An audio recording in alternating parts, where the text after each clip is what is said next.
For 4 years in the United States of America, we had a president who stood up at press conferences and talked tough about Vladimir Putin, and then Putin invaded Ukraine and destroyed a significant chunk of the country. The path to peace and the path to prosperity is maybe engaging in diplomacy. We tried the pathway of Joe Biden of thumping our chest and pretending that the President of the United States' words mattered more than the President of the United States' actions. What makes America a good country is America engaging in diplomacy. That's what President Trump is doing. Can I ask you? Sure. Yeah? Yeah. Okay. So he occupied our parts, big parts of Ukraine, part of East and Crimea. So he occupied it on 2014.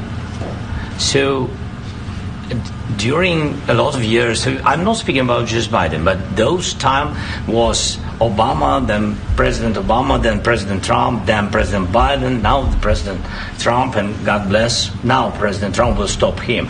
But during 2014, nobody stopped him. He just occupied and took. He killed people. You know what the contact line? 2015. 2014 and 2014. Yeah. So I was not here. Yeah, but that's exactly right. Yes, but during 2014 till 2022, yeah, the situation the same. The people have been dying on the contact line. Nobody stopped him. You know that we had conversations with him, a lot of conversation, my bilateral conversation, and we signed with him, me, like a new president. In 2019, I signed with him the deal. I signed with him, Macron and Merkel, we signed ceasefire. Ceasefire. All of them told me that he will never go. We signed him with gas contract. Yes, but after that, he broken this ceasefire. He killed our people and he didn't exchange prisoners. We signed the exchange of prisoners, but he didn't do it. What kind of diplomacy, JD, you are speaking about? What do you mean? I'm talking about the kind of diplomacy that's going to end the destruction of your country. Yes, but if you Mr. President, with respect, I think it's disrespectful for you to come into the Oval Office and try to litigate this in front of the American media. Right now, you guys are going around and forcing conscripts to the front lines because you have manpower problems. You should be thanking the President for trying to bring it into this conflict. Have you ever been to Ukraine that you say what problems we have? I have been to. Come once. I've actually watched and seen the stories, and I know what happens is you bring them on a propaganda tour, Mr. President. Do you disagree that you've had problems bringing people into your military? And do you think that it's respectful to come to the Oval Office of the United States of America and attack the administration that is trying to prevent the destruction of your country? A lot of questions. Let's start from the beginning. Sure. First of all, during the war, everybody has problems, even you, but you have nice ocean and don't feel now, but you will feel it in the future. God bless. You don't know that. God bless. God bless. You will not have war. Don't tell us what we're going to feel. We're trying to solve a problem. Don't tell us what we're going to feel. I'm not telling you. Because you're in no position to dictate that. That's exactly what you're doing. You're in no position to dictate what we're going to feel. We're going to feel very good. You will feel influence. We're going to feel very good and very strong. You will feel influence. You're right now not in a very good position. You've allowed yourself to be in a very bad position, and he happens to be right about it. From the very beginning of the war. You're not in a good position. You don't have the cards right now. With us, you start having cards. Right now, you don't. You're playing cards. You're playing cards. You're gambling with the lives of millions of people. You're gambling with World War III. You're gambling with World War III. And what you're doing is very disrespectful to the country, this country, that's backed you far more than a lot of people said they should have. Have you said thank you once? This a lot entire of meeting? times. No, in this Even entire today. meeting, have you said thank Even you? today. You went to Pennsylvania and campaigned for the opposition in October. Offer some words of appreciation for the United States of America and the president who's trying to save your country.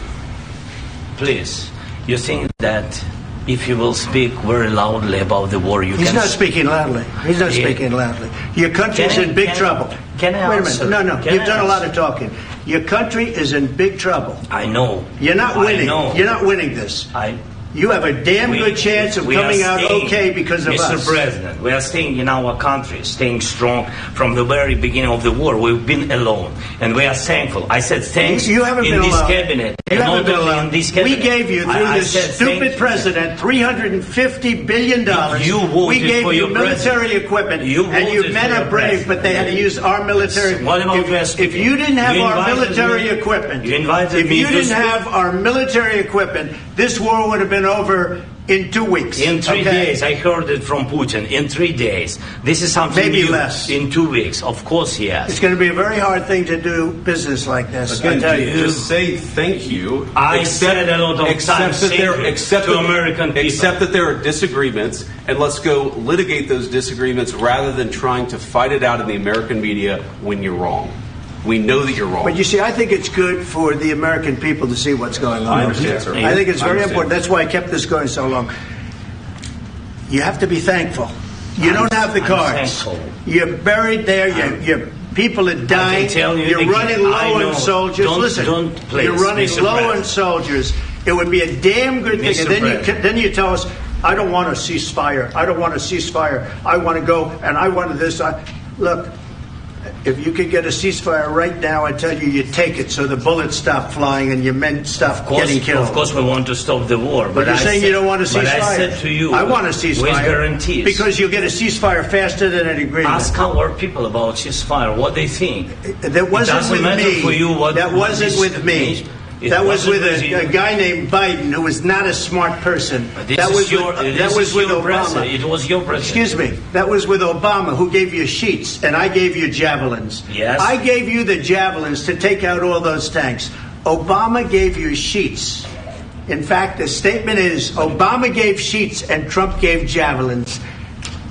You got to be more thankful, because let me tell you, you don't have the cards. With us, you have the cards. But without us, you don't have any cards.